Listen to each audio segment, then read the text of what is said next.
Paz do Senhor a todos, irmãos. Às quartas-feiras a gente se reúne em São Caetano para estudo bíblico. E nós ainda não estamos reunindo presencial, né?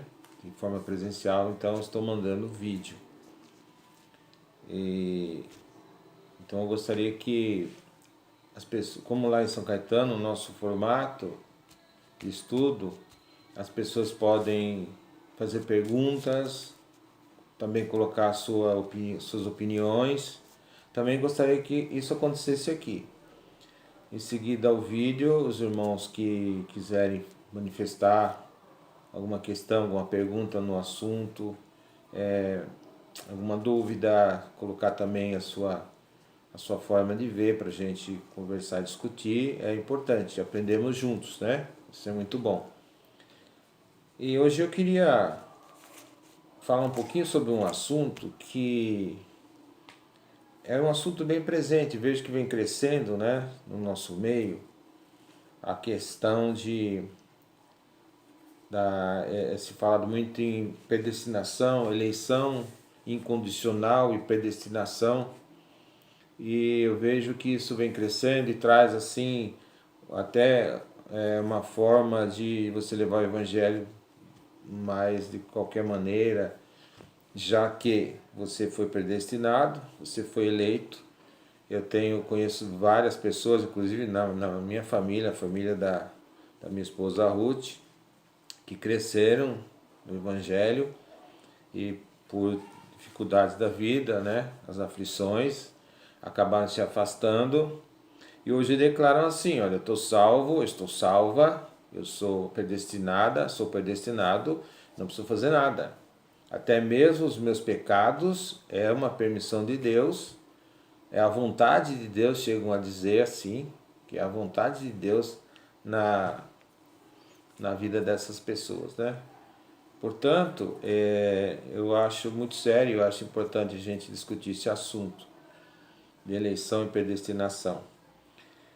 É fundamental que nós cresçamos na palavra, né? O próprio Jesus diz que errais por não conhecer as Escrituras.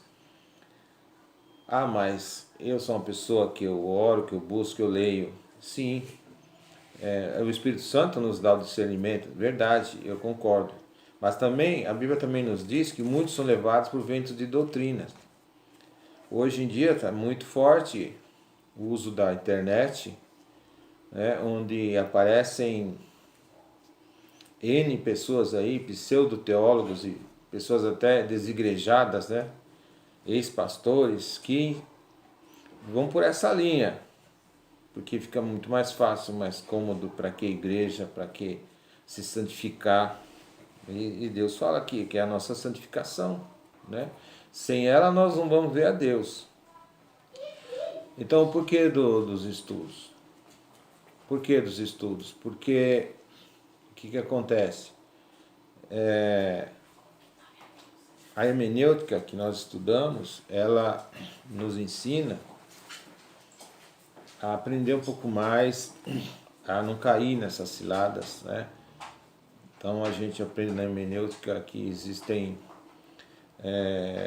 muitas coisas que são baseadas num versículo isolado. Então a gente aprende que existem contextos, né?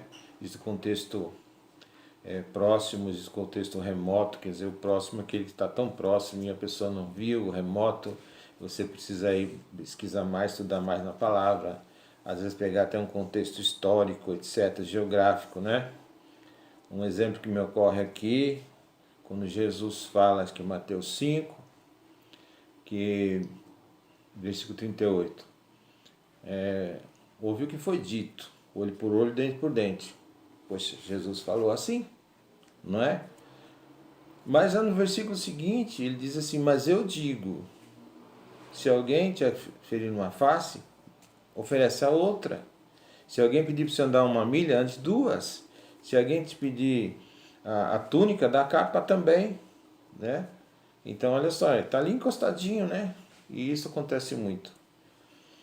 Então, no caso desse tema, ali em Efésios capítulo 1, vou pegar aqui como Quero dizer que eu estou dando uma introdução, tá, irmãos? É só uma introdução porque quero que esse assunto é um assunto que demanda ler bastante, muitos versículos, né? Quero dar uma introdução e a partir daí, não sei se a semana que vem estaremos estudando presencialmente, se não for, por aqui também, né? Vamos continuar e os irmãos podem participar. Efésios capítulo 1, versículo 4 ao 5 diz assim: como também nos elegeu ele, nele, como também nos elegeu nele quem? Jesus, antes da fundação do mundo, para que fôssemos santos e irrepreensíveis diante dele em amor, e nos predestinou para filhos de adoção por Jesus Cristo, para si mesmo, segundo o beneplácito da sua vontade. Os seguidores, né, os calvinistas, e hoje vai muito além disso, usam alguns versículos, até mesmo esse, né? Mas se você prestar atenção, o texto está falando, nos elegeu nele, em Jesus Cristo. Então, é preciso que eu creia nele, né? Na carta de Pedro, Colossenses, capítulo 1, versículo 22, diz assim: agora, porém, ele vos reconciliou no corpo da sua carne, mediante a sua morte, para apresentar-vos perante ele santos, irrepreensíveis e inculpáveis e irrepreensíveis, se é que permaneceis na fé, alicerçados e firmes, não vos deixando afastar da esperança do evangelho que ouvistes e que foi pregado a você e toda criatura debaixo do céu, e do qual eu, Paulo, me tornei ministro. Também Pedro diz assim, na segunda carta de Pedro, versículo, deixa eu ver se eu acho aqui, segunda carta de Pedro, no versículo 11, diz assim, 1:11, pois, no 10, né? Por isso, irmãos, procurai com diligência, cada vez maior, confirmar a vossa vocação e eleição, quer dizer, confirmar. Porquanto, procedendo assim, não tropeçareis em tempo algum, pois desta maneira que vos será amplamente suprida a entrada no reino eterno de nosso Senhor e Salvador Jesus Cristo. Então essa eleição, eles chamam de eleição incondicional. O que é uma eleição incondicional? Não depende de você, ponto.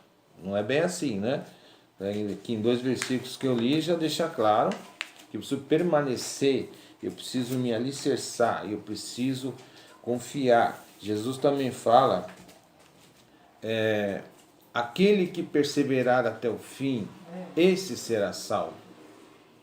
Em João 1,12 diz assim, a todos quantos o receberam, Jesus deu-lhes o poder de serem feitos filhos de Deus. Então, a todos quantos o receberem. Jesus também diz em Mateus 10,32 que aquele que o confessar diante dos homens, ele vai confessar também no céu, né? Ou seja, tudo tem condicionais, né? Tudo está condicionado a você entender, senão o sacrifício de Cristo na cruz não teria o menor sentido, o seu derramamento de sangue. Para quê? Se Deus já nos escolheu, não precisa de mais nada, né? Quando não é bem assim. Então são muitos versículos, né, que a gente pode estudar ao longo desse estudo que faremos juntos, que vai nos deixar claro, muito claro.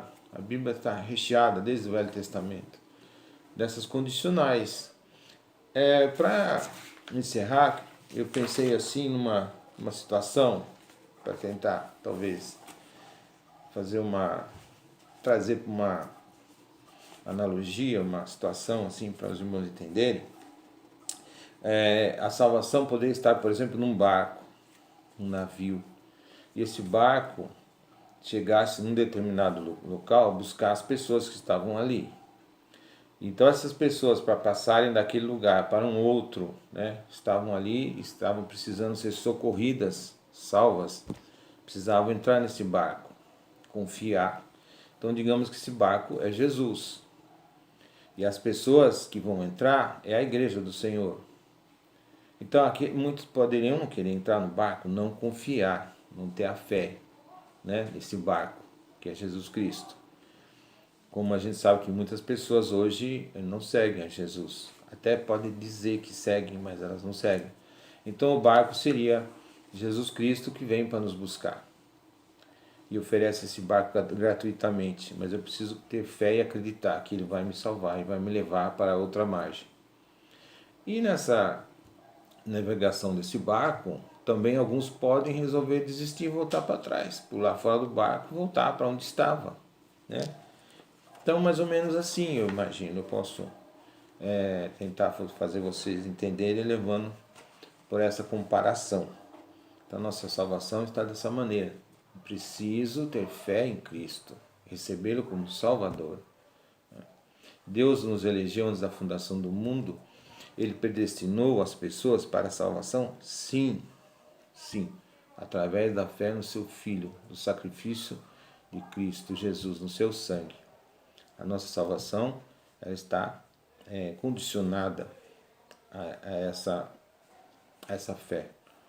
A eu crer, aceitar e eu receber como Salvador na minha vida, Ele entrar na minha vida, passar a ser dono e tomar toda a direção das minhas atitudes, dos meus pensamentos, e eu perseverar até o fim, como Jesus disse. Aquele que perseverar até o fim, esse será salvo, né? Perseverar é continuar, é não voltar atrás, é não desistir. Passaremos por aflições, por dificuldades, sim, muitas, mas nós não vamos desistir. Estamos hoje vivendo um momento de muita aflição no mundo, no nosso país, mas a nossa fé tem que estar nesse Deus que permitiu o seu próprio Filho levar nossos pecados na cruz e nos dar a certeza. No mundo tereis aflições, Jesus falou, mas tem de bom ânimo, porque Ele já venceu todas elas, inclusive o que estamos passando hoje. Amém? Então Deus abençoe, que a gente possa continuar. Os irmãos podem mandar aí seus vídeos com perguntas, suas opiniões, suas dúvidas. Amém? Deus abençoe a todos. Vamos continuar aí perseverando. Em nome de Jesus.